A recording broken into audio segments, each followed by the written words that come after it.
হরে কৃষ্ণ। আজ 21শে পৌষ 1430 ও ইংরেজি 7ই জানুয়ারি 2024 সফলা একাদশী। এই সফলা একাদশীর দিন আমি শ্রীমদ্ ভাগবতম পাঠ করছি। আজ আমি পাঠ করছি শ্রীমদ্ ভাগবতমের দ্বিতীয় স্কন্দ পঞ্চম অধ্যায় সর্বকারণের কারণের শ্লোক 32, 33 ও 34। অডিওর শুরুতে আমি সকল ভক্তিমতী মা ও ভক্তবৃন্দের কাছে করজোরে আবেদন করতে চাই, আমার এই ভাগবতমের চ্যানেল জীবনের পূর্ণতা বর্তমানে রিচ কমে গেছে, তাই অডিওগুলি দ্রুত বিস্তার লাভ করতে পারছে না।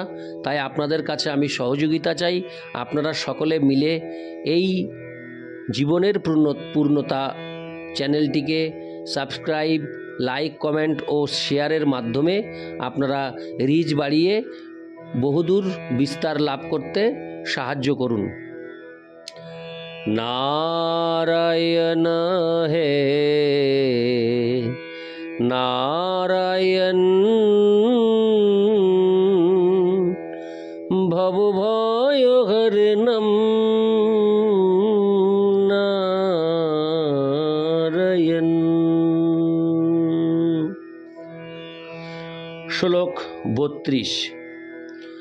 যদৈতে হসাঙ্গতা ভাবা ভূতেন্দ্রিয় মনোগুণা যদায়তন নির্মাণেন শেকুর ব্রহ্মবিত্তম।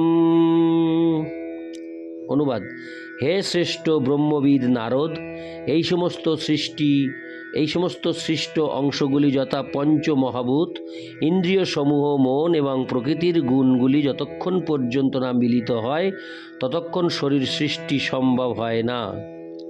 তাৎপর্য: জীবের বিভিন্ন প্রকার শরীর কারখানায় বিভিন্ন অংশের সমন্বয়ের ফলে প্রস্তুত বিভিন্ন প্রকার মোটর গাড়ির মতো। মোটর গাড়ি যখন প্রস্তুত হয় তখন ড্রাইভার সেই গাড়ির আসনে বসে তার ইচ্ছা অনুসারে গাড়িটিকে চালায়। সে কথা শ্রীমদ্ ভগবদ্ গীতাতেও প্রতিপন্ন হয়েছে।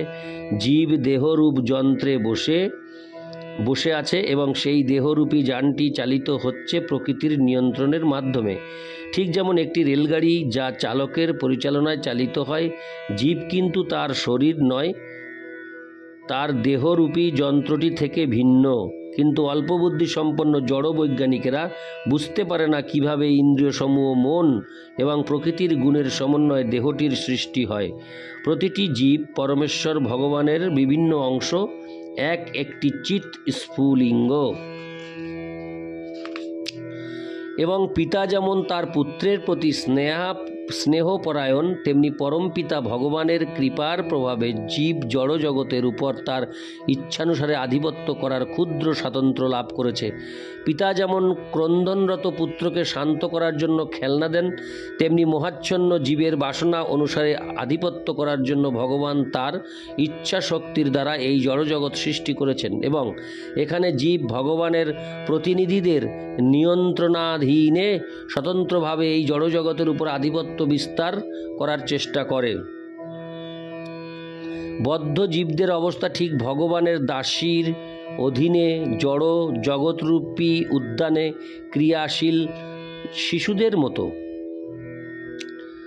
তারা মায়াকে, ভগবানের দাসীকে সর্বেসর্বা বলে মনে করে এবং ভ্রান্তভাবে ধারণা করে যে পরম তত্ত্ব হচ্ছেন প্রকৃতি, দুর্গা দেবী ইত্যাদি। মূর্খ শিশু সদৃশ জড়বাদীরা ভগবানের দাসীরূপা জড়া প্রকৃতির অতীত কোনো ধারণা পোষণ করতে পারে না। কিন্তু ভগবানের বুদ্ধিমান প্রাপ্তবয়স্ক পুত্রেরা ভালোভাবে জানেন যে জড়া প্রকৃতির সমস্ত কার্যকলাপ ভগবান কর্তৃক নিয়ন্ত্রিত হয়। ঠিক যেমন একজন দাসী অপরিণত শিশুদের পিতারূপে কোনো প্রভুর নিয়ন্ত্রণাধীন থাকে। দেহের বিভিন্ন অংশগুলি যেমন ইন্দ্রিয়সমূহ মহতত্ত্ব থেকে সৃষ্ট এবং ভগবানের ইচ্ছার প্রভাবে যখন সেগুলি মিলিত হয় তখন জড় শরীরের সৃষ্টি এবং জীবকে তার ইচ্ছানুসারে কার্য করার জন্য সেটিকে ব্যবহার করতে দেওয়া হয়। তার বিশ্লেষণ করা হয়েছে পরবর্তী শ্লোকগুলিতে। ইতি শ্লোক 32। শ্লোক 33। তদা সংহত্ত চান্ননং ভগবৎশক্তি চোদিতা সদোষত্বমুপাদায় চ ভয়ং শ্রীজুরহৃদ। অনুবাদ। হরে কৃষ্ণ। শ্লোকটি আমি আরেকবার পড়ছি। তদা সংহত্ত চান্ননং ভগবৎশক্তি চোদিতা সদসত্ত্বমুপাদায় চ ভয়ং শ্রীজুরহৃদ। অনুবাদ। এইভাবে ভগবানের শক্তির দ্বারা এইগুলি একত্রিত হওয়ার ফলে সৃষ্টির মুখ্য এবং গৌণ কারণসমূহ স্বীকার করে এই ব্রহ্মাণ্ড প্রকট হয়েছে। এই শ্লোকে স্পষ্টভাবে উল্লেখ করা হয়েছে যে পরমেশ্বর ভগবান সৃষ্টির জন্য তার বিভিন্ন শক্তি প্রযুক্ত করেন। এমন নয় যে তিনি স্বয়ং জড় সৃষ্টিতে রূপান্তরিত হন। তিনি তার বিভিন্ন শক্তিকে নিজেকে বিস্তার করে এবং বিভিন্ন অংশে নিজেকে বিস্তার করে এই জড় জগৎকে প্রকাশ করেন। ব্রহ্মজ্যোতির চিদা আকাশে এক কোণে কখনো কখনো এক চিন্ময় মেঘের প্রকাশ হয় এবং সেই আচ্ছাদিত অংশটিকে বলা হয় মহত্তত্ত্ব। ভগবান তখন মহাবিষ্ণু রূপে কারণ জল নামক মহত্তত্ত্বের জলে শয়ন করেন। মহাবিষ্ণু যখন সেই কারণ সমুদ্রে শয়ন করেন তখন তার নিঃশ্বাসের প্রভাবে অসংখ্য ব্রহ্মাণ্ডের সৃষ্টি হয়। এই ব্রহ্মাণ্ডগুলি কারণ সমুদ্রে বুদবুদের মতো ভাসছে এবং সেগুলি কারণ সমুদ্রের সর্বত্র ছড়িয়ে রয়েছে। সেগুলির অস্তিত্ব কেবল মহাবিষ্ণুর নিঃশ্বাস প্রশ্বাসের সময় পর্যন্ত। সেই মহাবিষ্ণু তারপর প্রতিটি ব্রহ্মাণ্ডের গোলকে গর্ভোদকশায়ী বিষ্ণুরূপে প্রবেশ করেন। সেই মহাবিষ্ণু তারপর প্রতিটি ব্রহ্মাণ্ডের গোলকে গর্ভোদকশায়ী বিষ্ণুরূপে প্রবেশ করেন এবং শেষ নাগরূপী তার অবতার কর্তৃক নির্মিত শয্যায় শায়িত হন। তার নাভিদেশ থেকে একটি পদ্ম তখন উত্থিত হয় এবং সেই পদ্মে ব্রহ্মাণ্ডের কর্তা ব্রহ্মার জন্ম হয়। ব্রহ্মা তখন এই ব্রহ্মাণ্ডের ভিতর বিভিন্ন জীবদের বাসনা অনুসারে তাদের বিভিন্ন প্রকার রূপ প্রদান করেন। তিনি সূর্য চন্দ্র তথা অন্য দেবতাদেরও সৃষ্টি করেন। তাই জড় সৃষ্টির মুখ্য শিল্পী স্বয়ং ভগবান। সে কথা ভগবদ্ গীতায় প্রতিপন্ন হয়েছে। তিনি জড়া প্রকৃতিকে সর্বপ্রকার স্থাবর এবং জঙ্গম সৃষ্টির জন্য নির্দেশ দেন। জড় সৃষ্টি দুই প্রকার। মহাবিষ্ণুর দ্বারা সমষ্টিগত ব্রহ্মাণ্ড সমূহের সৃষ্টি যা পূর্বে উল্লেখ করা হয়েছে এবং একক ব্রহ্মাণ্ডের সৃষ্টি। উভয় সৃষ্টি ভগবান কর্তৃক সম্পাদিত হয় এবং তার ফলে আমাদের গোচরীভূত ব্রহ্মাণ্ড প্রকাশ হয়। ইতি শ্লোক 33। শ্লোক 34।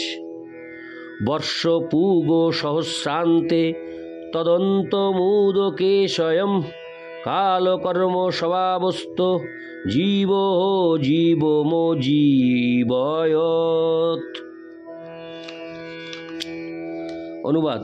এইভাবে সমস্ত ব্রহ্মাণ্ড সমূহ হাজার হাজার বছর কারণ সমুদ্রের জলে নিমজ্জিত ছিল।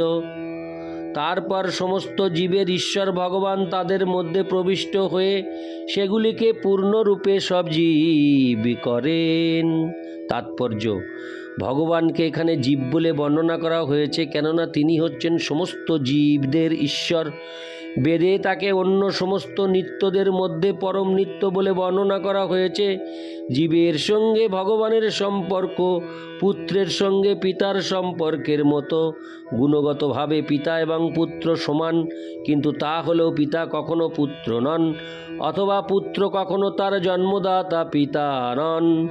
অতএব পূর্বকৃত বর্ণনা অনুসারে গর্ভোদকশায়ী বিষ্ণু বা হিরণ্যগর্ভ পরমাত্মা রূপে ভগবান প্রতিটি ব্রহ্মাণ্ডে প্রবেশ করেন এবং জড়া প্রকৃতির গর্ভে জীবেদের সঞ্চার করে ব্রহ্মাণ্ডগুলিকে সজীব করেন।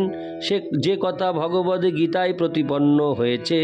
প্রত্যেক সৃষ্টির প্রলয়ের পর সমস্ত জীব ভগবানের শরীরে লীন হয়ে যায় এবং পুনরায় যখন সৃষ্টি হয় তখন জড়া প্রকৃতির গর্ভে তারা সঞ্চারিত হয়।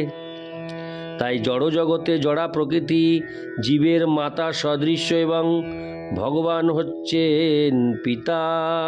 তাই জড় জগতে জড়া প্রকৃতি জীবের মাতা সদৃশ্য এবং ভগবান হচ্ছেন পিতা।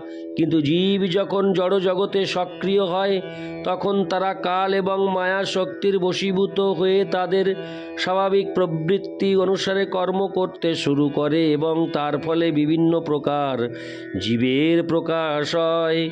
তাই ভগবান হচ্ছেন জড় জগতে সমস্ত সজীবতার পরম কারণ। ইতি শ্লোক 34।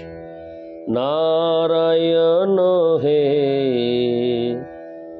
নারায়ণ ভবভয় হরণম নারায়ণ।